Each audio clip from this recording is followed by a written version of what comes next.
নির্বাচন নিয়ে কোনো অনিশ্চয়তা নেই জানালেন প্রেস সচিব। প্রধান উপদেষ্টার দেওয়া সময়ের মধ্যেই ভোট। 7 দফা দাবিতে সোহরাওয়ার্দীতে জামায়াতের সমাবেশে নেতাকর্মীদের ঢল, আমন্ত্রণ পায়নি বিএনপি এবি পার্টি।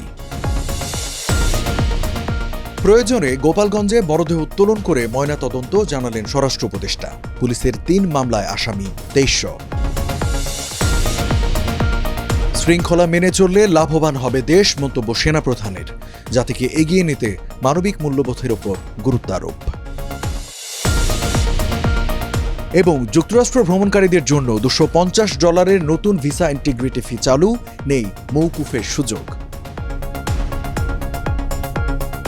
আমন্ত্রণ টিভিএস নিউজ অব দ্য ডেতে, সাথে আছে আমি রঞ্জু ইফতেখার।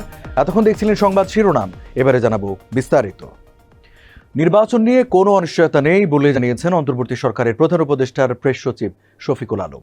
তিনি বলেছেন, প্রধান উপদেষ্টার ঘোষণা করা সময়ের মধ্যে নির্বাচন হবে।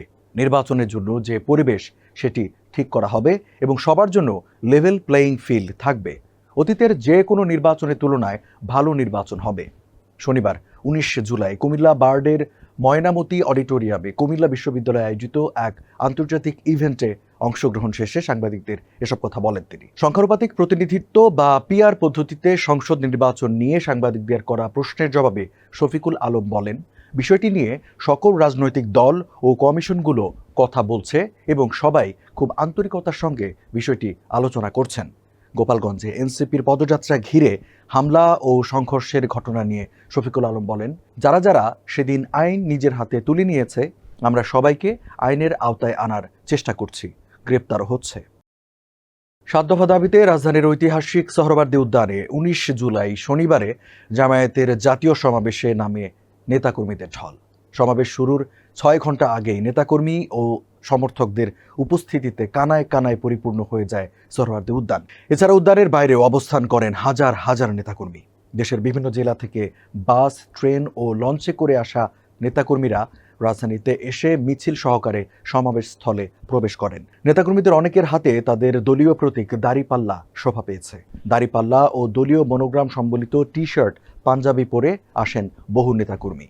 এই সমাবেশে এনসিপি, ইসলামী আন্দোলন বাংলাদেশ, গণ অধিকার পরিষদ সহ ফ্যাসিবাদ বিরোধী দলগুলোকে আমন্ত্রণ জানায় জামায়াতে ইসলামী। তবে আমন্ত্রণ করেনি 24 বছরের জোটসঙ্গী বিএনপিকে। আর পিআরের পক্ষে থাকার পরও দলত্যাগী জামায়াতের সাবেক নেতাদের দল এবি পার্টিকেও আমন্ত্রণ করেনি তারা। প্রয়োজন হলে গোপালগঞ্জে সহিংসতায় নিহতদের মরদেহ উত্তোলন করে ময়নাতদন্ত করা হবে বলে জানিয়েছেন স্বরাষ্ট্র উপদেষ্টা জাহাঙ্গীর আলম চৌধুরী। 19 জুলাই শনিবার ঢাকার শাহজালাল আন্তর্জাতিক বিমানবন্দরের 3য় টার্মিনাল পরিদর্শন শেষে সাংবাদিকদের তিনি কথা বলেন। স্বরাষ্ট্র উপদেষ্টা বলেন, ময়নাতদন্ত ঢাকার যেটা আছে সেটার ময়নাতদন্ত হচ্ছে, আর কয়েকটা ডেড বডি তারা নিজেরা নিয়ে চলে গেছে। ময়নাতদন্ত কিভাবে হবে?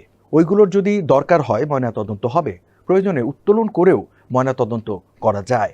এদিকে জাতীয় নাগরিক পার্টি এনসিপির পদযাত্রাকে কেন্দ্র করে গোপালগঞ্জে 16 জুলাই বুধবার সংঘটিত সহিংসতার ঘটনায় নিষিদ্ধ ঘোষিত আওয়ামী লীগ, ছাত্রলীগ ও যুবলীগের সমর্থক সহ অন্তত 2300 জনের বিরুদ্ধে 3টি মামলা করেছে পুলিশ।